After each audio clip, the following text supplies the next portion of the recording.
right? We talked about story. Anybody remember the story of who? Naam? Huh? Barsisa, yeah? Naam. Yeah, and we said that, subhanAllah, someone who was, a worshipper, a abid, right? Someone who spent his life worshipping Allah subhanahu wa ta'ala, right? By following the footsteps of shaitan, he led him all the way to kufr. Subhanallah, all the way to kufr. Can you imagine? Right? And so this is the danger of these yani freely mixing and not following any guidelines, right? And we discussed kind of the seriousness of zina, right? And really, this is what the Sharia came to avoid. Allah subhanahu wa ta'ala says, وَلَا تَقْرَبُوا الزِّنَا. Don't even get close to zina. He didn't say لا تزنوا, he says وَلَا تَقْرَبُوا الزِّنَا, يعني don't get close to zina, right? And we started and we asked the questions, what is the ruling? What is the ruling of interacting with the opposite gender? And we said that ruling is going to go back to some guidelines, right? It's going to go back to some guidelines. And we started with the first guideline, right? We started with guideline number 1, which is maintaining a respectful gaze. We didn't fully finish that, so inshallah, the goal for today is to finish the first guideline, maintaining a respectful gaze. And then inshallah, we want to go over the second guideline, which is purposeful and professional conversation. When you're interacting with the opposite gender, it has to be purposeful and it has to be professional. What does that mean exactly? We'll talk about it. The third guideline is to avoid physical contact. Okay, to avoid physical contact. And number 4, to refrain from meeting in private. Really, if you follow these 4 guidelines, inshallah, you should be able to be protected bi'idhnillahi ta'ala. And then we said that also what will play a role in the hukum, in the ruling, because what we're trying to get here is to a hukum. What is the ruling, right? Many times when we ask, Sheikh, is this halal? Is this haram? Some things are black and white, very clear. Okay, minhu ayatin muhkamat, Allah subhanahu wa ta'ala says. From the ayat that come down from Allah subhanahu wa ta'ala, some of them are very clear. وَمِنْهُ وَأُخَرُ مُتَشَابِهَاتٍ. And some of them are mutashabih, right? They need a bit more tafsil, a bit more detail.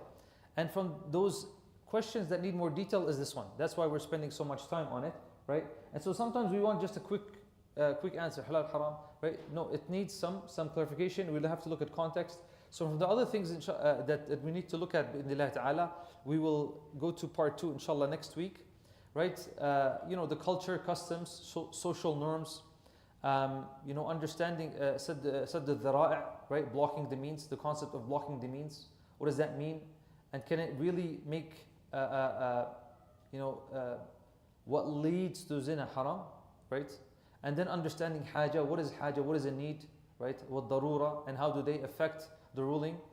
And also considering the age, right? We talked that these things do make a difference, the age and the nature of the gathering. طيب, let's go back to our first guideline. We talked about the respectful gaze. This is kind of just quick muraja'a. What was the main evidence for this one? I feel like I'm on an angle. What is the main difference of this guideline? There's having a respectful gaze. Man yadhkur, who remembers? The ruling. Where did we get the ruling from? Surah An-Nur. I heard Surah An-Nur. What verse? Tell me the verse. نعم تفضلي. جميل. قل للمؤمنين يغضوا من أبصارهم. And then وقل للمؤمنات يغضضن من أبصارهن. Right? And we said from this ayah we understood that Allah subhanahu wa ta'ala is commanding the Prophet ﷺ to tell the believing men to lower their gaze. But we said that, is this saying that we're going to lower our full gaze all the time? No. Where do we understand that from? Which part of the ayah? Min. يغض من أبصارهم. يعني جزء, يعني part of their gaze, right? So the ayah وقل للمؤمنين يغضوا عفوا مش وقل قل للمؤمنين يغضوا من أبصارهم ويحفظوا فروجهم. I kept saying وقل last time. The second verse is وقل ذلك أزكى لهم إن الله خبير بما يصنعون. Right? This is purer for them. وطبعا Allah subhanahu wa ta'ala is telling us here basically, Allah knows better. You know, sometimes we say, oh, it's okay, I'm fine. Don't worry, that look is not going to do anything. No. Allah created you, Allah created me, and He knows how we behave. And dear brothers and sisters, just something that I forgot to mention last time is that this shahwa, this desire that Allah subhanahu wa ta'ala created in us. Yes, Allah subhanahu wa ta'ala actually created it. This is part of the fitrah, that you have that desire for the opposite gender, right? But Islam didn't say to cut it off, it just came to control it. Islam told you, this is the guidelines for it, right? And this is how you keep it under control. Tamam? And that's all. Islam is not here to make your life harder. And sometimes, we are restricted from doing some things, okay, so that we can benefit or so that we can be protected in the future. And you can think of multiple examples like that. And so Allah subhanahu wa ta'ala is saying, ذَلِكَ أَزْكَى لَهُم. This is pure for them. Azka, this word is chosen specifically. Azka, ايش يعني azka? What's azka mean? يعني أطهر, pure, right? This will keep you pure. Meaning that if you don't do that, what's it going to do to your heart? Right? It's going to taint your heart. It's going to affect your heart. It's going to affect your iman. You know the famous line of poetry from Imam Shafi'i, right? He said, I complained to my teacher Waqi', min su'i hifzi. He said that, طبعا Imam Shafi'i here talking about su'i hifzi, Imam Shafi'i, he was known to be, Allah gave him the skill of memorization. Some said that he was so good at memorization that he'd have to cover one page. When he's looking at the book, 2 pages, he would have to cover one page so it doesn't get mixed up. So he knows that this is the right page, this is the left page. He was, in terms of memory, he was someone who had Allah subhanahu wa ta'ala given him a gift. But he said, I used to complain to my teacher Waqi'. So what did Waqi' tell him? فَأَرْشَدَنِي إِلَىٰ تَرْكِ الْمَعَاصِي. He said, leave ma'asi. Right? Because what had happened is, he said one time, I looked at the ankle of a woman. The ankle, we're not talking face, right? And he said, that caused me to forget my memory. Subhanallah. We take that as, it's an anecdote, but it gives us an idea that these things have an effect, right? But from the outside, we are told that, look at whatever you like, if'al ma shi't, live your life. It doesn't affect you at all. No, it does affect you. Subhanallah. It's something that affects you, and it's printed into the heart. طيب. So this is the main evidence, right? قُلْ لِلْمُؤْمِنِينَ يَغُضُّوا مِنْ أَبْصَارِهِمْ وَقُلْ لِلْمُؤْمِنَاتِ يَغْضُضْنَ مِنْ أَبْصَارِهِنْ وَيَحْفَظُوا فُرُوجَهُمْ. And for them to protect their private parts, right? And we said that here Allah didn't say min, okay? He said, he didn't include that, meaning that one is not partial, it's full. طيب. Then we talked about, is it part of or is it the full gaze? And we also mentioned the hadith, and this is good to kind of remember these ones, that we said the zina of the eye is a glance, and the zina of the tongue is speaking, and the zina of the mind is wishing and hoping. Tamam? And then the private part either acts upon this or it does not. And Ibn Qayyim talks about this, that these things, they start with a thought, right? And that thought turns into a plan, and that plan maybe turns into a wish, and then that wish might become an action. فأنت, your job is to fight that, is to try to cut that off right at the beginning, right? We covered all this. Yeah, and we talked about the accidental gaze, right? Jarir ibn Abdullah, I asked Prophet about an accidental glance, and he told me to avert my gaze, right? And so obviously here, we read from the hadith the hukum that you should not look, right? That you should not look. And we have another hadith, maybe it was the same Sahabi, but he was sitting with the Prophet ﷺ on a, I believe it was a camel, right? And this was in Hajj. And a woman came to ask the Prophet ﷺ a question, right?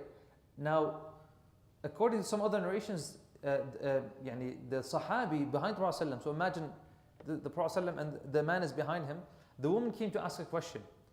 Pause here, obviously this is evidence that the Prophet ﷺ interacted with women. That's number one. The second thing, what happened is, what's his name? The Sahabi started staring at the woman. He started staring at her. And so Nabi Sallallahu Alaihi Wasallam kind of turned his face away, you know, like he told him to turn around, and he kind of just, you know, he saw her and she was young, probably around his age, and so the Prophet Sallallahu Alaihi Wasallam moved his face. What does that tell you? Because the Sunnah of the Prophet Sallallahu Alaihi Wasallam, we get rulings from it, one by his sayings, two by what? By his actual actions. Tamam? And number three, sometimes when he's quiet. Yeah? Iqrar, yani. He's quiet about something, he witnesses something and he's quiet. Yani he's agreeing with it. So here the Prophet ﷺ actually moved him, showing that he shouldn't be looking. Tamam? So I want you to understand that this is the general rule. Now, from the general rule, we can get exceptions. And that's inshallah what we will spend some of the time on, bi'idhnillah ta'ala. So we talked about that. There's three circumstances, right, when looking at the opposite gender, right? There's number one, looking with sexual desire. It's there, okay, طيب. Looking with sexual desire, and that is muharram, it's haram, يعني bil-ijma', right? And ijma' is one of the strongest points in Sharia. Looking with need. What about looking with haja, with needs? There needs to be, the person needs to look, okay? So according to al-ulama, it is acceptable to look at the face of a non-mahram in situations of genuine need, which is called al-haja in Sharia, like in education, medicine, court testimony. We mentioned that last week. Now the third part is the tricky part, looking without sexual desire and the need. So, طبعا, obviously, the awra, the private parts, it's agreed upon, you cannot look at those. Looking at the private parts, that absolutely is prohibited in Sharia. So this is where we stopped last week. What about looking at non-awra parts of the opposite gender? Yani what about looking at the face and the hands and the ankle and the other parts that might be exposed? So let's look at it. We need to look at it from the men's point of view and the woman's point of view. So when you look at the men's from the point of view of for the hukum for the men, okay? So what is the hukum for looking for the man looking at the face of a non-mahram woman, right? When I say non-mahram, I don't know if we covered that. What do I mean by non-mahram? What do I mean by non-mahram? What does that mean? Naam?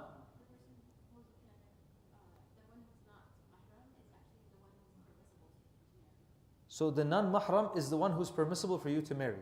Tamam? Someone who's permissible for you to marry. So a mahram would be someone that, Am I confusing you guys? Yeah, like a mahram, like a sister or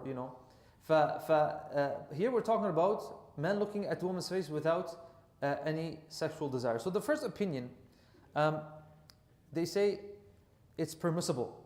This is one of the opinions, tamam, and you'll find three opinions if you kind of put them all together, right? Without desire or temptation. طبعا, without desire or temptation. Who does this go back to? The person. And so this is where the person's taqwa, the person's iman the person has to be responsible, right? When he's looking, tamam. And this will depend on the person. And every person's shahwa or temptation is different. You'll find men that they'll be like, it's okay if I don't get married till 40. I have no problem. And then you have young men who are like, I need to get married right now, or else something's gonna happen. The desires are different, right? And we talked about it last time that al-nikah, marriage, the hukum can change, right? It can be wajib for someone, it could be mubah for someone, and it could be obligatory on someone, right? And that's why as parents, as a society, as a community, we need to be aware of the situation of our children, right? Young men and women, what is their situation? Sometimes, طبعا, the desirable thing is that you know, they get their education, they finish their education, they get the job, they get the car, they get the house, they get the property, they become this, you know, and then when they're 40, right? I'm exaggerating here, but you know, what most parents want is that at least the child finishes their education, they're ready physically, mentally, emotionally, tamam. But sometimes we need to consider some other things, tamam. Anyways, let's not get into a tangent. So they say that it is permissible to look at the face of a non-mahram if there is no sexual desire, there's no shahwa, tamam, or fear of temptation. And the man knows that, tamam. The young men here, yani you understand what I'm talking about here. You know, sometimes, and why is this important? Because, you know, beauty is something subjective, right? And so someone might look at a woman and, you know, it's very tempting for him. It's a fitna for him, right? Another person will be like, you know, she looks just like a guy. You know, it doesn't make a difference for them, right? It makes a difference. And it also makes a difference, you know, on the background of the person and the environment that they live in. You know, because eventually people get desensitized. Some of you might know what I'm talking about if you've lived in the in the Muslim country for a while, and maybe it was a bit conservative, and then all of a sudden you've come here and then you see like a woman with hair, and you know this is the first time that you've seen that. So it's a shock in the beginning, and then after a while people become desensitized, and it's not a big deal, right? And this is what happens in the Western societies, where there's so many things that are exposed. People become desensitized to the point that the male is not attracted to the female. The female is not enough for them, and the female is not attracted to the man. It's not enough for them. Now they want same gender, right? And then after same gender, you know, they want a'udhu billah, younger ages, you know, like children. And then that's not enough. They want now with animals, right? I'm not making this up. This is something that is prevalent in society. And that's where we get these kind of movements, you know, when there's no restriction on sexuality. So this is the opinion held by early Hanafi, Maliki, and some Shafi'i scholars. So this is the first opinion. The second opinion is prohibited regardless, ala al-itlaq. So they say, for example, it doesn't matter if there's a shahwa or no shahwa. Remember here, the important thing is there a desire or no desire? They say it doesn't matter. It doesn't matter. لسد الذرائع, to avoid any fitna, we say khalas, don't even look. Tamam? So this is kind of the stricter opinion. Looking at the face is prohibited in all cases, even without desire or fear of temptation. And you'll see this is kind of the opinion that they say that the woman should be covering her face, you know, should have a niqab or a buqa. Wallahu a'lam. And this is the official Shafi'i view and well-known opinion in the Hanbali school. The number three opinion, the third opinion, is that it's makruh, it's discouraged, right? And some scholars say it's discouraged even without desire, and that one should lower the gaze regardless, right? And this is held by Lir Hanafi and some Hanbali ulama. And the author of the paper, Dr. Asif Hirani, he says the balanced view, and I agree with him, that eye contact may be allowed for some professional or educational needs, only if there's no attraction or risk of temptation. فأنت مثلا, especially for those of you مثلا who are in education, you have classmates, or you're at work, right? And you have your colleague is a female. We're talking about men here. We'll get to the woman inshallah in a few minutes, right? There is no problem, it's permissible, okay? But you're the one who will know, because talking to to some of your female colleagues, for some of them it's not a big deal, but for some of them might be a young woman, maybe she's not dressed modestly, so that could affect, right? And so you need to be the judge for that. You need to be the judge for that, and Allah subhanahu wa ta'ala knows what's in our hearts, and we should be we should fear Allah subhanahu wa ta'ala in that in these matters. Okay, so really, if someone asks, am I allowed to look at a woman when I'm talking to her? Like we said, al-asl is that you avoid if you can, but if you need to, if there's a need, we said there's a need for you to have a conversation, right? You talk about what's important, okay? And if you find that it's a temptation for you, it's a fitna for you, then you lower the gaze, right? And for most people, if you just have eye contact right away, and just a point here, yani, and I know this is getting technical, but there's a difference between someone making eye contact with the opposite gender and just staring, just staring. And then someone making eye contact and then continue the conversation. They don't have to look at their face directly. Tamam? You understand what I'm talking about, okay? I don't know if you guys saw that a social experiment where they had males view these female broadcasters. Anybody saw that social experiment? And so, they had these men watch these news, what do they call them? Anchor women, yeah? So they asked them in the end, they said, most of them, they'd asked them, what was she talking about? A lot of them didn't really know what she was talking about. What was she wearing? Oh, blue this. What color the hair? This. This was, this is something that is very important to pay attention to. That obviously for a lot of these men, this woman was a fitna, right? And they didn't even know what she was talking about. Oh, and she might be talking about, Iran, Israel, and they have no idea, right? But they remember the hair color. They remember what she was wearing. Even some of them mentioned eye color. Subhanallah. This is where the person, maybe this is a fitna for them, and they should lower the gaze. But we'll get to social media, but is it the same when you're in class or when you're watching TV? When you're watching TV, is there a need to stare? There's no need to stare. This is where the person, they do their due diligence, bi'idhnillah ta'ala. Yeah, but in cases involving beauty, youth, or immodest dress, it's safer to avoid eye contact and follow the stricter opinion, right? And I think this is a moderate and acceptable view, right? You need to be the judge. You know yourself. They're not all the same. Like your 60-year-old boss is not the same as the new intern, the 20-year-old intern, right? They're not the same, subhanAllah. The person has to be careful. فَاتَّقُوا اللَّهَ مَا اسْتَطَعْتُمْ. This is a principle. Fear Allah as much as you can. لا يكلف الله نفسا إلا وسعها. Allah subhanahu wa ta'ala will not test someone except with that which they can handle. طيب. Women looking at the face of non-awra parts of the men without sexual desire. So we covered kind of the men's side. Now let's talk about the women. A majority view, they say that it's permissible. Okay?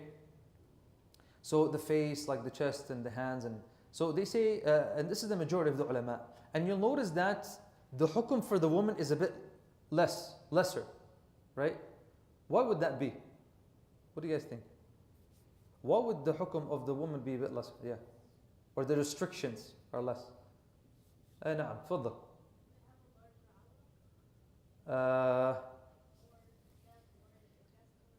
So the question is, why is there more restriction on the men? نعم. Men are more likely to cause problems. ممكن yeah. تفضل عبد الرحيم. It's really something physiological now. Men would be exposed more to be with women because they're outside more. It's more to do with visual. No, تفضل. They're not more attractive with women. You're saying they're not as attractive as women. That's very subjective. No, والله أعلم يعني, and this is something in you study in science. يعني the male is more visually attracted than the woman. Yani this is a known fact. Males are more visually attracted than women. Subhanallah, right? Even when you go, yani when a sister is seeking marriage, looks are important, and you can, but that's not usually the number one thing for the sisters. But for the men, usually that's the number one thing, right? And the guys are like naughty. That's usually the number one thing, right? And then after they look at the other things, But for women, it's not the number one thing. Your sisters agree? Yeah? It's not really usually for most women. The looks is not the most, as long as he's acceptable, they look at other things. His deen, his akhlaq, job, how much money they have, etc. Wallahu a'lam. And that's why you will see. So, the Sharia is very inclined or very in line with our natural disposition of men and women, subhanAllah. So that's the majority view. So most scholars allow women to look at non-awra parts like the face, arms, and chest, etc. Obviously, the condition is there's no sexual desire or temptation. Remember, this was the condition. So we're talking about the third part, where there is no desire or temptation. So if the woman is looking at a sister's looking at a brother, and now she feels like there's a temptation, then she should lower. She should not be staring. She should not be looking, right? And this goes back to the person. This goes back to the person. And we said people are different. People are different when it comes to these matters. And we said that the ulama are more lenient compared to the rulings for men when it comes to looking at women. And this really goes back to how men and women are different, right? Right. If you want to know more about this, there's a book, I'm not sure if what did they say? Men are from Mars and women are from Venus. Yeah, it's something like that. The book, you can read that book. And it tells you, the author goes into kind of the nature of men and the nature of women, right? And how they are different. They are different, no matter how much they try to argue about it, men and women are different. Nobody's gonna, if you really look at the facts, they are different. Not just physically, looking at men and women. Now they're trying to change it, and they're trying to, they think by changing body parts, you're going to change the actual person. But no, they're different in so many ways, right? Emotionally, right? Even the hormones, even the measurements of the shoulders, all those things are different, subhanAllah. You can't change that. Even if you change the actual private parts of the person, you can still tell this person is a man, this person, or was a man, and this person was a woman. The second opinion, they say restricted equal to men's rulings. They say the same thing. Okay, like An-Nawawi, rahimahullah, he says that women may only look at man's face, hands, or feet like men can with women, right? And like I said, why is there so many differences of opinion? Because the evidences are not very, very clear. They're not very, very clear. And some ulama like to lean towards the safer side, right? They like to lean towards the safer side to avoid fitna. And some ulama like to lean towards more practicality. We like to be safe, but we also need to be practical. Because sometimes when you tell people, not allowed, they'll be like, how am I going to live? What do you want me to do? Right?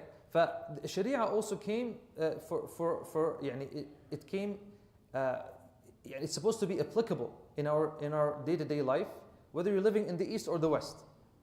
And the third one is, they say, generally discouraged or forbidden. And this is more the stricter side. Few Hanbali scholars prohibit women from even looking at a man's face, wrists, or other non-awra parts, right? This is kind of the stricter opinion, but like I said, the majority say that it is permissible for the woman. Is it permissible for men to view women's photos and videos on social media and vice versa?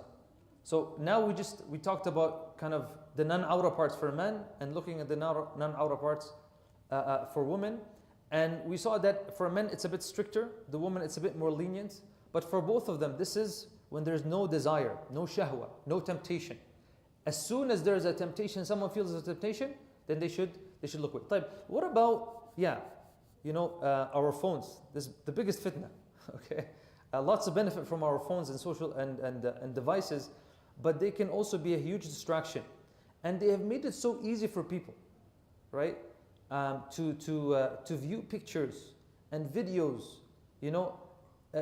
Nowadays, subhanAllah, a young man can view, so much haram content, in 1 hour, which is equivalent to what someone maybe 40 years ago would watch in a whole lifetime, subhanAllah. It has become very accessible, right? And so these guidelines are really important. And in these times, it's extremely important for someone to really work on their taqwa. Understand that, muraqabat al-nafs, that to know that Allah subhanahu wa ta'ala is watching. To know that Allah subhanahu wa ta'ala is watching, right? Just like if there was a camera watching right now, you wouldn't do anything silly. You wouldn't do anything that you would be embarrassed about. And that's the same thing that we need to understand. Allah subhanahu wa ta'ala is always watching. So when looking at, actually, I just want to get kind of your guys' view about this. What do you guys think? Let's start with the brothers and then we'll get to the sisters. What do you guys think about this? Looking at videos, profile pictures. نعم. تفضل. How old are you again? 13. Okay, طيب. ما شاء الله. If they're dressed modest, it is permissible. طيب. جميل. يعني if she's wearing a hijab and stuff and just kind of high, no problem. You can look at the face. Okay. تفضل. No temptation. أحسنت. Good.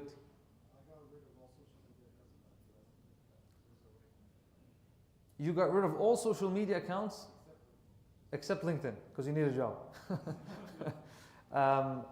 Shuf, and that's the thing. Like, if we're gonna tell everybody, get rid of your social media, it's not practical. Can you restrict your social media? Can you? You can, right? There's a lot that you can do when it comes to restricting your social media. But remember what we said. It's the same concept, really. يعني أنت هلا, if you're walking down the street by yourself and a woman passes by, can you look at her? You can look at her. Nobody's watching you except Allah subhanahu wa ta'ala, of course. Tamam. Same thing when you're sitting at home, you're looking at the screen. It's the same thing.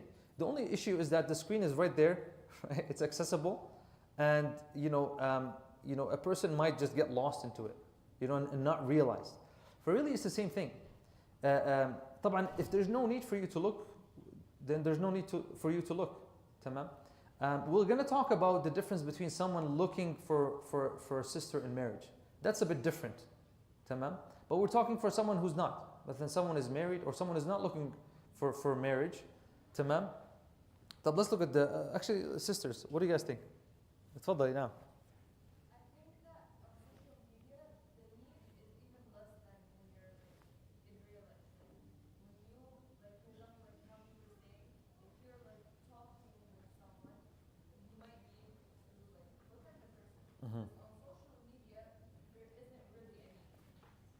Did you guys hear that? She's saying there's less need aslan on social media. What's the need for you? What's the need? Tell me the need. The only need we're going to talk about is مثلا someone is looking for a spouse, okay? Or maybe you're a manager and you're hiring. That's a need. ما في مشكلة. But for a random guy to just look at random girl's face for no reason, there's no need. Subhanallah. Remember, ذَلِكَ أَزْكَى لَهُمْ. Number one, this is purer for them. And remember the hadith we mentioned last week? Anybody remember the hadith? That when somebody, looks away, what is the reward? Yeah, Allah subhanahu wa ta'ala will give them halawat li-iman, the sweetness of iman. And so not just He's protecting his heart, but Allah subhanahu wa ta'ala opens their chest, opens their heart, and gives them that sweetness of iman. No person can taste sweetness of iman with a heart that is corrupted, a heart that is full of sin, a heart that looks at haram. It's just not possible, right? For a person to taste the sweetness of iman, they need to make these sacrifices. And let me say something, dear brothers, to understand. The first time is the most difficult. The second time it gets less easy, and easier and easier and easier, more easy and more easy, until it's easy for a person to look away. And so for those people who struggle, for those brothers who struggle, with looking, right? You need to understand that it's not always going to be that difficult for you, inshallah. Something that Allah subhanahu wa ta'ala makes easier and easier. Okay, that's the natural way of shahawat. That's the natural way of shahawat. And if you don't believe me, think about the shahwa of eating. The shahwa of eating. That's one of the ghariza inside of us. In Ramadan, what happens on the first day? For someone who hasn't fasted in 320 days or whatever, since the last Ramadan. What happens in the first day? What happens? It's the most difficult, and you're like, oh my God, I'm gonna die. How am I gonna survive without coffee? By next week, you're like, this is adi. I could do this all day. Subhanallah, right? And so that's what happens. Even with sleep, subhanallah. When a person is like waking up for suhoor and they're eating, they're like, oh, Fajr is not that difficult. فالشهوات, they get easier. Okay? Easier to get away from. To the point, Nabi Sallallahu Alaihi Wasallam, when he describes the hearts, he says, the heart that is full of sin, right? He said it's like an upside down cup, right? Nothing can enter it, right? No guidance can enter it. Yani, it's been sealed. But the heart, he said, the heart that is white, yeah, that is clean, that it will, whenever it sees a fitna, it just pushes it away. It's not even tempted, subhanAllah, right? And that's the level that we want to get to, bidnillah. And I believe majority of people are like in the middle, where they're like struggling between both things. There's a saying, there was a person who asked Hakim, like a wise man. He said, I have two things, or two sides of me struggling. One of them is telling me to do this evil, and one of them is telling me to stay away from it. This is something that we always struggle with. Do it, don't do it, do it, don't do it. And so he said, what should I do? He asked this wise man. And so the wise man told him, right? Because the young man said, it's like I have these two wolves. One of them is telling me to stay away from this. One of them is saying, do it, just do it.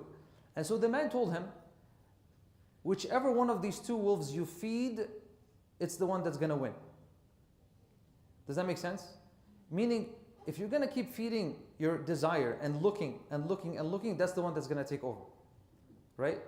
But if you're going to lower your gaze the first time, second time, third time, fourth time, eventually you will feel the sweetness, and you will not be tempted anymore, right? And that's the goal that we should have, right?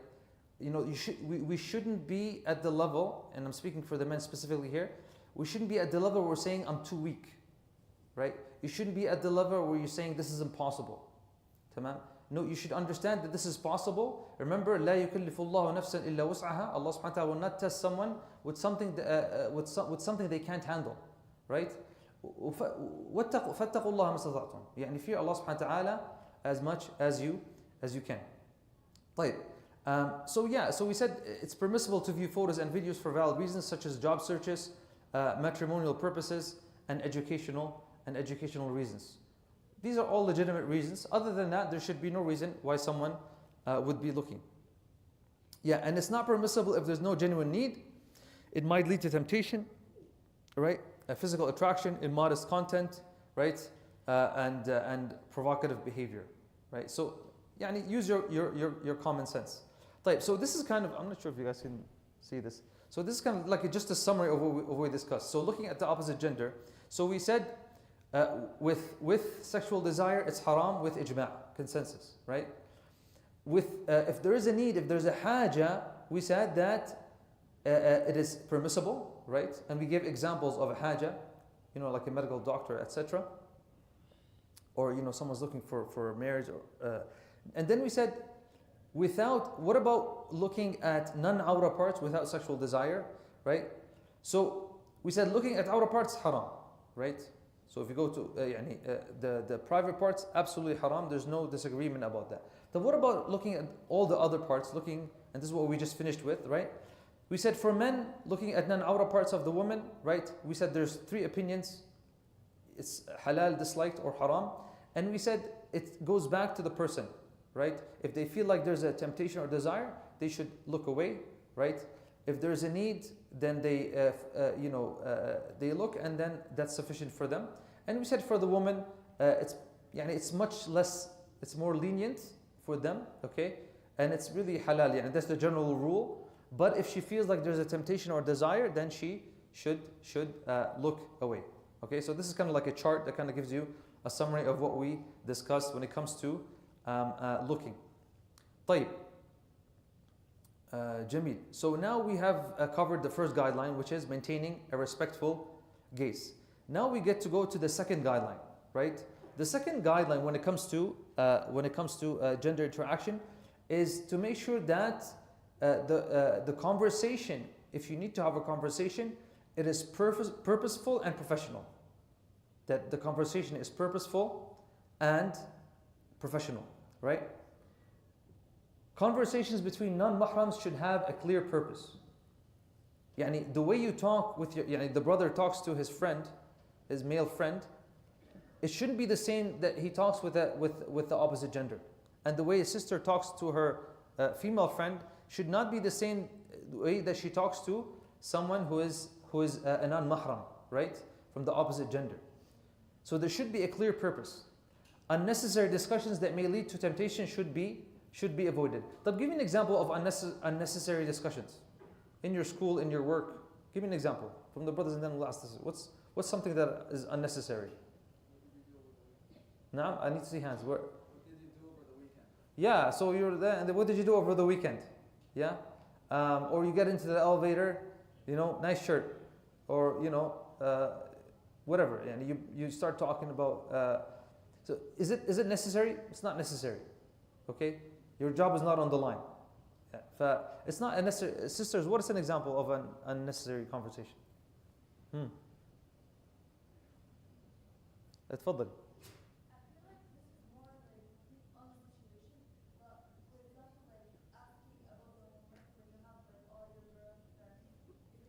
Yeah, so Ahsanti, so you're in school, in high school, and let's say this is a sister, and she wants to ask a question, and she can ask the 10 other sisters, but she's like, I'm going to go ask Abdullah. There's no need to ask Abdullah, right? You can ask Sumayya and Fatima and, Yasmin. There's no problem with that. That's a good point. Naam. Or what? She said maybe the Abdullah smarter than all of the other girls. طيب, that's not a good excuse. Go to the teacher now. تفضل. One more time. Yeah, مثلا you have for the sister, she has a brother and his friend is over, and then you start talking to him for no reason. There's no need for you to talk to your brother's friend, or for the brother to talk to your sister's friend. There's no need for that. تمام. طيب. What is the evidence? We have the ayah here in Surah Al-Ahzab where Allah subhanahu wa ta'ala says, يا نساء النبي لستن كأحد من النساء إن اتقيتن فلا تخضعن بالقول فيطمع الذي في قلبه مرض وقلن قولا معروفا. So this ayah is Surah Al-Ahzab where Allah subhanahu wa ta'ala says, O wives of the Prophet, يا نساء النبي. Okay? We'll get to that part because this is a direct khitab to the wives of the Prophet. It says, you are not like any other woman. If you are mindful, in اتقيتن, okay, فلا تخضعن بالقول. تخضعن بالقول, al-qawl is the speech, right? Some of the ulama, they said here it means to change the way you're talking, right? So, you have a normal voice, but she starts to speak in a very soft voice, right? And for some men, when the woman talks in a soft voice, that's something that attracts the person, attracts the male. Tamam? Because if a sister comes to you and talks to you in a very rough voice, it's not the same as someone who speaks in a soft voice, right? Right? Because we have ulama that say that the voice of the woman is awra, right? When a woman speaks to a man, right, she should not speak soft, in a soft. طبعا, some women have a natural soft voice, but some of them purposely try to change it and even change the tone.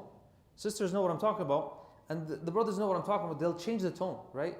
Maybe you're in junior high, high school, and maybe a girl likes the guy, and she goes to him, and she wasn't talking like that with her girlfriends, but when she's talking to the guy, she's talking in this effeminate voice, and she's making it soft, and she's you understand what I'm talking about, يعني. This is something that is not permissible, right?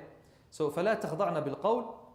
Why? It says فيطمع الذي في قلبه مرض. Okay, the person who's listening, okay, he will be tempted, right? طبعا, we said that a person with a clean heart, right, is not tempted by these things. But that's not the average person. And the Sharia did not come for the exceptions, right?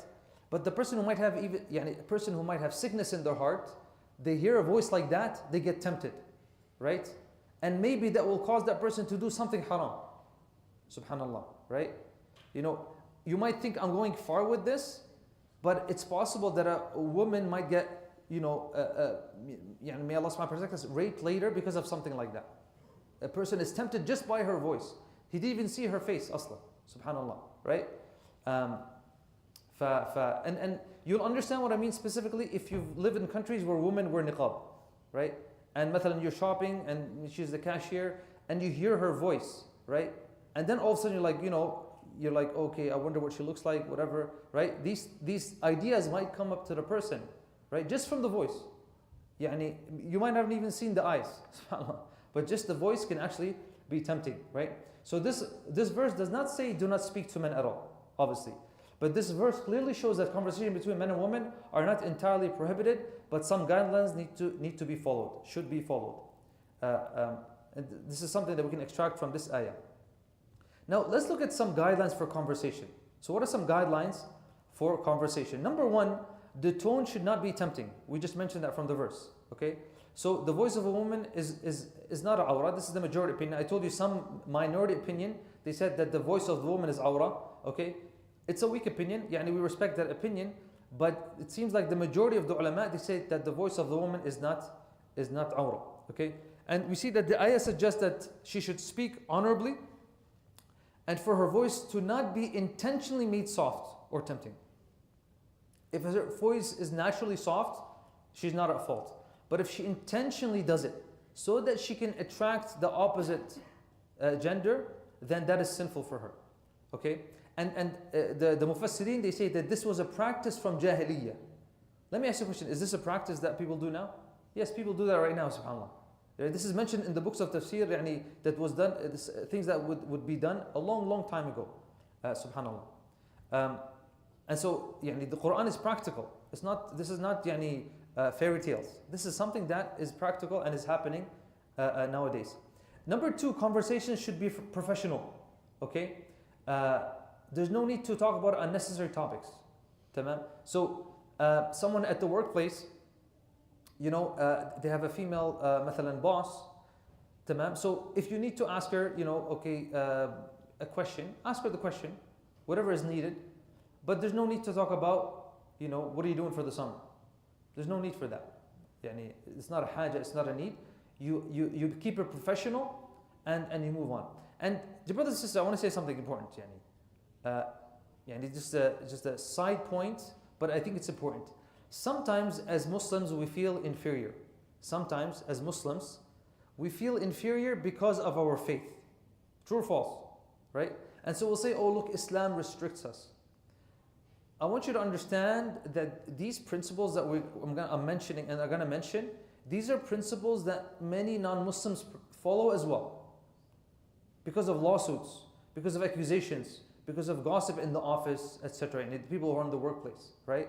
And so you'll see in many offices actually, non-Muslim males, they will not sit one-on-one with a woman with the door closed. They will not do that.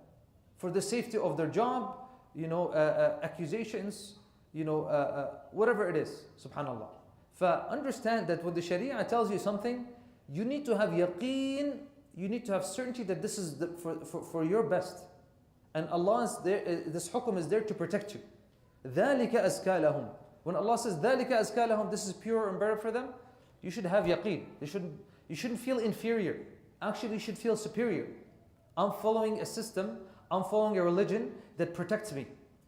And you are just following your desires. Who's better, subhanAllah, right? Right? The person who follows rules from Allah subhanahu wa ta'ala that protects him from doing things that will harm him, or someone who just follows their desires. Allah subhanahu wa ta'ala describes the person who follows their desires, inhum kal an'am. Allah says they're almost like cattle, like animals. Bal hum adal, right? People who just follow their desires, right? And Allah in another ayah, He says, فَمَثَلُهُ كَمَثَلِ الْكَلْبِ. The example of the person who just follows their desire is like the example of a dog, akramakumullah, right? إن تمسك عليه يلهث أو تتركه يلهث. Whatever you do, he's just panting with his tongue out. He just cares about his food and playing. That's it. Yeah, we're not like animals. Allah subhanahu wa ta'ala gave us intellect, gave us izzah, and honored. وَلَقَدْ كَرَّمْنَا بَنِي آدَمَ. Subhanallah. We have honored the son of Adam. طيب, so they should be professional. Number 3, culture should be considered. What does this mean? Because he says, وَقُلْنَا قَوْلًا إيش معروفة. Ma'rufa coming from the word urf, something that is known, right? The Arabic term used is ma'rufa, derived from urf, meaning the custom or the culture. Yeah? Well, urf plays a big role in fiqh. Okay? So it's important to understand culture. So, yani, for those of you who lived in Canada all their life, you might not be able to do muqarana or to compare. But those of you who lived in more conservative countries, you know, it's not the norm to smile at the opposite gender. Yeah, it's not. And aslan even, sometimes it's not the norm to aslan smile. You know, even a man to a man. Yeah, if you smile, they'll be like, what's wrong with this guy? Tamam? You know, they might even take it the wrong way. But in here, like, it's adi to smile. And if someone smiles at you, it doesn't mean they want to marry you or something. You know, it's adi, it's normal, right? Even it might differ from province to province. Yeah. You know, when I used to live in Newfoundland, right, all the way east, right, everybody smiled. And majority of people smiled. When I came here, it's a bit less, but still people smiled. Subhanallah. But when you go to somewhere, maybe conservative, you know, even subhanallah, when you go to if you go to Saudi Arabia, is Medina like Mecca, right? Like, you'll notice that in Medina, it's more lax. People are like eye contact more. You know, even the salesmen and the people who are selling in the markets, the people. But when you go to Mecca, it's a bit stricter. You go all the way to Najd, to the east, even more stricter. Try going to Qasim, one of the most conservative areas in Saudi Arabia. You know, no one will look at you in the face. But now things are changing, but you understand. So culture should be considered. And same guidelines on social media, right?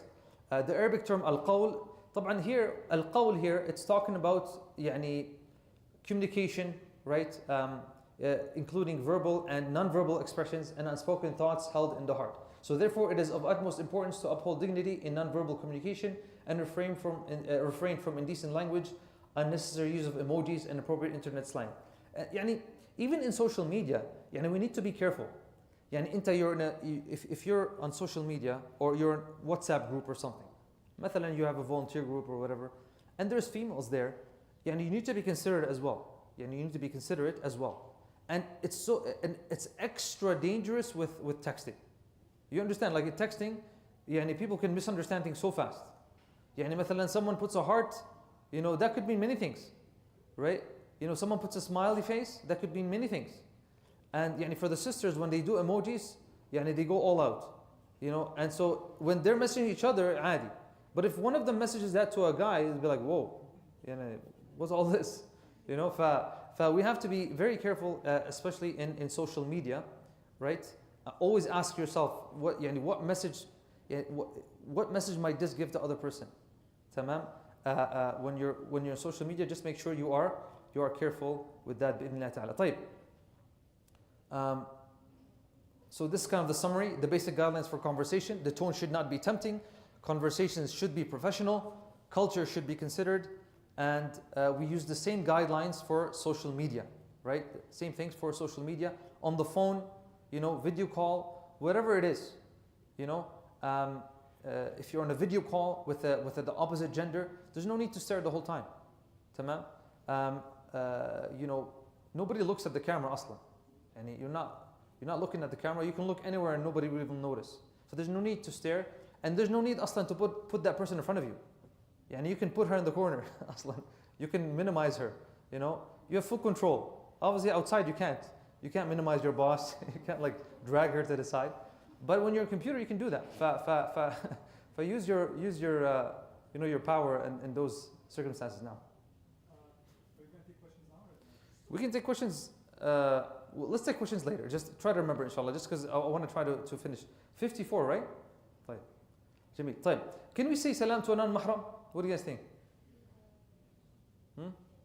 Yeah? على الإطلاق no matter what. So, the practice of greetings with salam and exchanging it is encouraged for Muslims based on the teachings of the Quran and the Sunnah. Where do we get that from?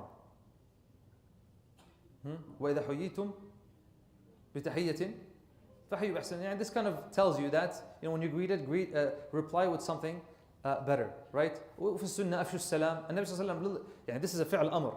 فعل أمر usually means, يعني واجب, الوجوب, الأمر يقتضي الوجوب. This is one of the general rule of command, right? أفشوا السلام. So someone say, well, خلاص, the Prophet said أفشوا السلام, so I can أفشوا السلام with everybody. تمام? يعني use the same guidelines, right? So the general rule is yes, أفشوا السلام, no problem, okay? We have this narration, the Prophet ﷺ passed by us woman and greeted us with salam. خلاص قضي الأمر, right? So النبي صلى الله عليه وسلم, this is a narration in Abu Dawood, that she's saying that the Prophet ﷺ passed by us and said salam. He didn't high-five them, he didn't ask how you doing, hey, what's up? Just salamu alaikum. Assalamu alaikum doesn't mean, I want to marry you. Right? Assalamu alaikum means you're making dua. يعني may Allah subhanahu wa ta'ala send peace upon you. It's a very nice greeting in Islam, right? And it's very clear. I'm not asking for anything. I'm just making dua for you. Assalamu alaikum. Adi, no problem. Assalamu alaikum. Right? You don't have to stare the person in the eye. You don't have to have. You're passing by someone. Assalamu alaikum. ما في مشكلة. Okay. Like you have your co-worker. Good morning. Whatever it is. Your co-worker. Your female professor for the males. Good morning, professor. عادي ما في مشكلة. Right? Now, if you're feeling tempted or something like that, then you need to do your due diligence, right? The only exception is when encountering an younger individual of the opposite gender. In such a situation, if there is a fear of temptation, as I was saying, and the individual believes that saying salam could potentially act as an icebreaker, sometimes, especially if it's like one-on-one, right? And people are stopping for a full conversation, and Assalamu alaikum, okay, wa alaikum salam, oh my God, remember, if it goes into that kind of conversation with the discussions that we talked about, then a person should be worried and should be careful, and that could become something discouraged. So the general ruling is it's mubah, but if you fear something like that, then the hukum might become something that is discouraged. Tamam. So that's the second guideline, purposeful and professional conversation. Number 3 is avoiding physical contact. So when it comes to physical contact, okay, with the opposite gender, there's 3 different categories. There's touch with sexual desire, touch out of pressing need, a haja, or a darura, a necessity, or touch without either of those. Okay? Like a handshake and greetings, we'll talk about those, right? Handshakes, or some people greet with the shoulder, or whatever they do, tamam? Hugs, and etc. So let's talk about that. So the first one, touch with sexual desire. It is an indisputable fact that physical contact with the intention of sexual desire is prohibited according to all scholars. At-Tabarani reports that the Prophet ﷺ said, okay, for one of you to be pierced in the head with an iron needle is better for him than to touch a woman who is not permissible for him. Yeah? Yani for you to be pierced with a needle, iron needle, right, in your head, it's better than for you to touch a woman that is not permissible for you. So this kind of tells us the seriousness of physical contact, right? And here the term for touching is that's used is yamas, yeah. أن يمس امرأة لا تحل له. أن يمس امرأة لا تحل له. Which according to some scholars of Sharia, this it refers to intimacy, يعني, or an act of foreplay. For some of them, they refer to this as that. The second one is touch out of pressing need or necessity. What's an example of that? Naam? Doctor, naam? Just doctors, that's it? Lifeguard, whatever, what else? CPR, any other ones? Nurse? Any other professions? No? What if somebody, CPR, any other ideas? No? Fine. Yeah, you can think of other examples, right? So if there's a need or necessity, طبعا الحاجة, a need, والضرورة, which one is more intense? الضرورة is more intense, right? A dire, like a necessity. A darura, they say, is something that if you don't do it, it might cause extreme harm or death. That's a darura, right? And that's why we know that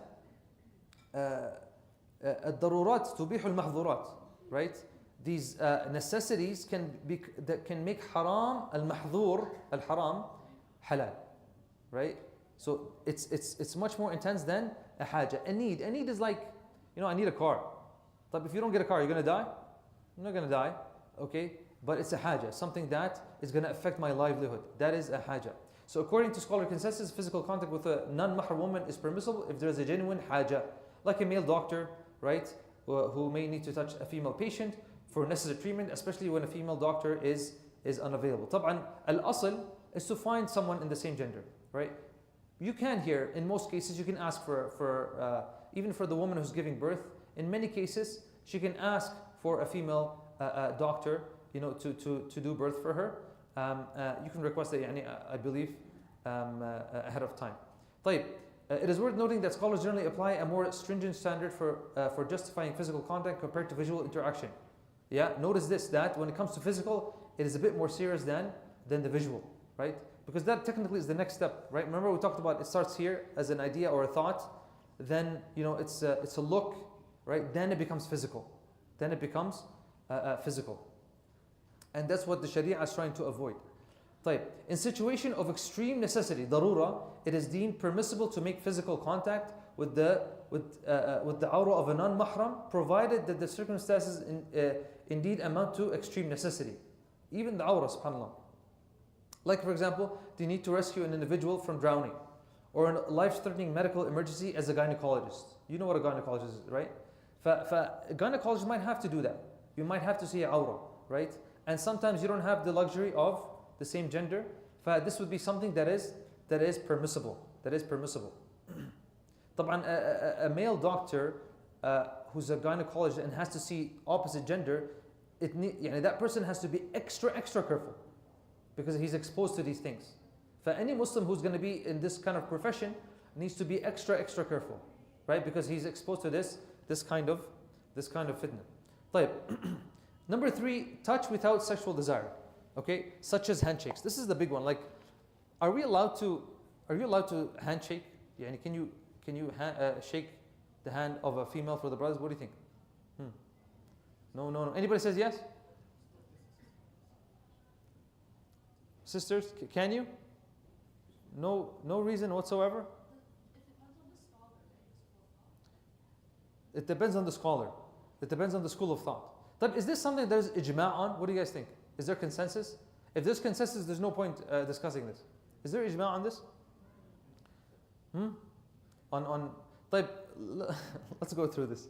طيب, so something important to note here, that there's a pretty large amount of classical scholars that they say that this is it's permissible. And let me go through it, inshallah, before anybody gets for individuals with their mahram. Relax, okay? So with your mahram, because we have there are a group of scholars who say even with the mahram, right? It's not, right? Pre-pubertal children, children who have not reached puberty yet, right? So the majority say this is fine. Tamam. So somebody who's not reached puberty, adi, if it's the opposite gender, to shake their hands, smack them on the head, whatever it is, that's all fine. Or some even allow with the older opposite gender. Even مثلا a grandma, right? ما في مشكلة. They will allow that. Okay, so those are kind of the extremes. Tamam. That's majority of them will see that as permissible. Okay. But all major schools of thought, they say it is haram, prohibited from shaking hands with young women and vice versa. And this is the one that, and that's why we need to understand the context. Before you give a hukum, before you give a ruling, understand what we're talking about. So, طبعا, what's better is that for a Muslim who is pious, who is muttaqi, that he should not extend their hand if there's no need. Okay, we're going to get to the detail of the hukum, but regardless, there's no need for you to offer your hand for the opposite gender. For the brothers to brothers, sisters to sisters, no problem. Shake hands, high five, hug, that's all fine. Okay, but for the opposite gender, is there a need at all for a male to to take their hand out to a female. There's no need. There's no need for that. So that's something that is agreed upon. طيب, so let's talk about it. So 2 important points. Number 1, shaking hands with non-mahram is prohibited as it can lead to the ultimate prohibition, which is a zina. طيب. So where do they get this? They get this from the asl of sadd al-dhari'a, right? Blocking the means. Do you remember Allah said, وَلَا تَقْرَبُوا الزِّنَا? So they said, well, لَا تَقْرَبُ الزِّنَا includes a lot of things. Don't get close to zina includes a lot of things. From those things is what? Is shaking the hands. I'm going to ask the brothers here. Can a male feel attraction from shaking hand? Because some people say, well, why is Islam so strict? I don't, they'll say, oh, he's a what's the word they use? Yeah, anyway, they'll say, oh, this guy is extreme. He's extreme. What do you mean you got attracted from touching the girl's hand? Can you actually get attracted from just touching the girl's hand? Yeah, this is something natural, عادي, right? But طبعا for some people, it's different from one person to the other, right? For the Sharia came to block that, right? The Sharia came to block that. So you had a question in the back? Actually, Maghrib already came in, right? So I think we should probably stop right here. Let me just see what's the other point I had. We'll stop right here. I think we'll give maybe 4 minutes for question before the iqama. We'll stop right here, inshallah. Tfaddal, go ahead. Go ahead.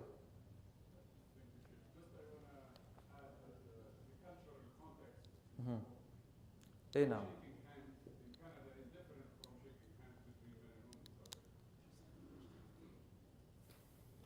The urf has a role, but we're going to talk about urf as long as it does not contradict the Sharia.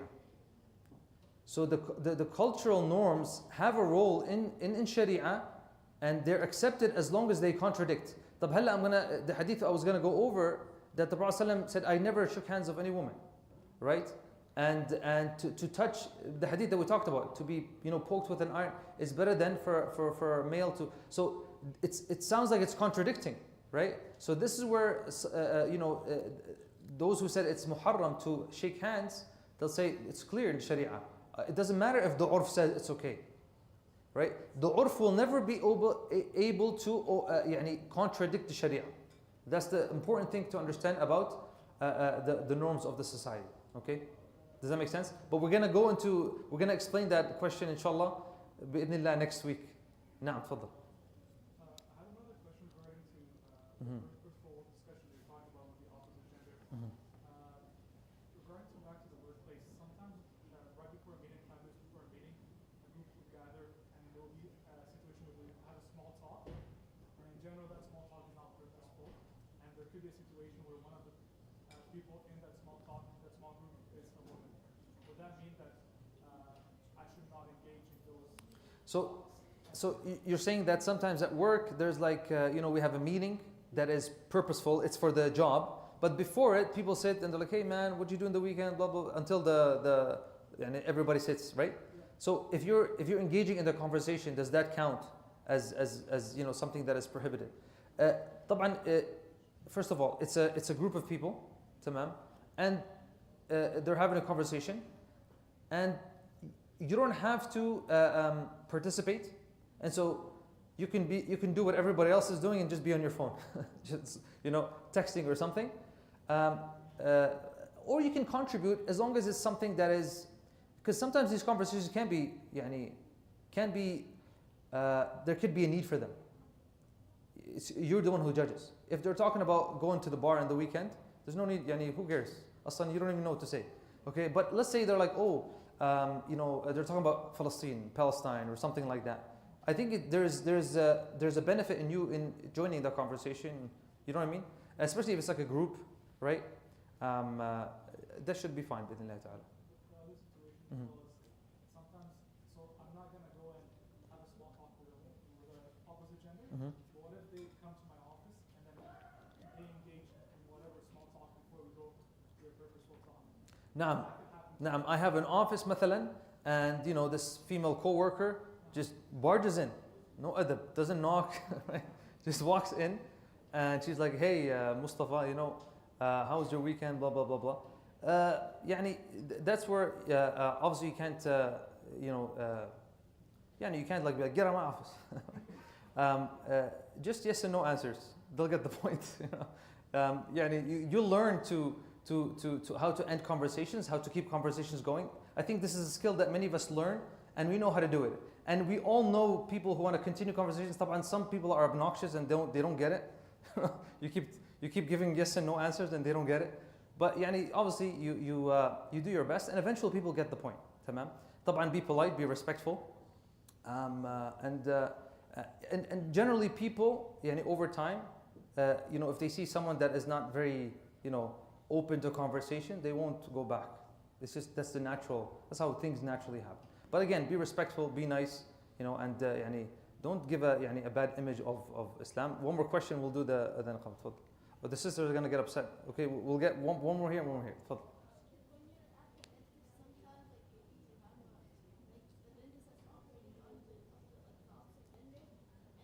Dentist opposite gender, okay.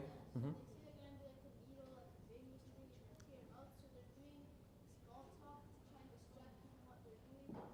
This is عادي, no problem. And the female dentist, she's telling you like random things just to distract you from the needle. That it's gonna go in a few seconds. عادي, no problem. يعني طبعا يعني in these circumstances, if you feel like there's no male doctor and you have a female doctor, and the female doctor is not well dressed and stuff, you can request a different doctor. ما في مشكلة. I think that's أزكى, يعني that's better. But if it's just a regular يعني lady, usually they're well dressed, etc. And yeah, that's fine. يعني should be fine بإذن الله تعالى. I'll take two questions. يعني just a quick point. يعني I know it's إقامة time, and some of you might be thinking يعني, you know, it's إقامة time, we have to stop and continue. This happened in the time of Ibn Abbas radiallahu anhum. I'm not saying this is a sunnah, يعني, but it happened. Sometimes it happens that you know, he was giving a talk, يعني, and he went a bit longer than the adhan came, the iqamah. And so people asked him, you know, the salah came, and he smiled. He said, why did he smile? He said, because this happened at the time of the Prophet and he did the same thing. Of course, as long as we don't go over يعني, to Isha time, but sometimes it's okay to go 3, 4, 5 minutes. يعني, I hope you guys are okay with that. I'm just going to take 1 or 2 questions from the sisters, then we'll do the iqamah. تفضل, yeah. What does vice versa mean? Huh? Brothers, what's vice versa mean? Huh? It's some Latin thing? What does it mean? It's, huh? Yeah, like, and the opposite is true as well. If I say vice versa, يعني, if a male does this with a woman, and vice versa, a woman does this with a male. It's like the opposite. Yeah, mashallah. Naam. Mm-hmm. If you go for an interview, or you're graduating. So I was actually going to talk about this next week. Jamil, I was going to talk about this next week, but let me just, she's asking about handshakes and graduations. I actually, I dealt with both of them so I can talk comfortably. One of the first jobs I got, subhanallah, it ended up being a place where it's like almost all women. I didn't know that.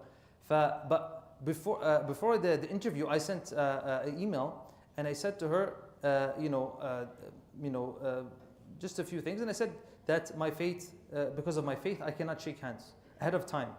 And we met in a public place with another colleague, and that's it. We met, we never shake hands. عادي, ما في مشكلة. So with interviews, if you let them know ahead of time, they will be respectful of that. If they're not going to be respectful for that, then you're not going to compromise your deen because of something like that. And remember, when you give up something for Allah, Allah will give you something better. Just keep those things in mind. Even with graduation, you can tell ahead of time. You can tell, the deen that, and in many cases where there's lots of Muslims, the person there knows that, if someone puts their hand away, or like puts their hand on their chest or something. Worst case scenario, just put a fist or something. Yani, it's not this. Yani, it still might be physical contact, but it's not as bad as a handshake, right? But we'll talk about it more in detail, inshallah, next week. Barakallahu feekum. Assalamu alaikum wa rahmatullahi wa barakatuh. Let's do adhan and iqam, inshallah. Assalamu alaikum.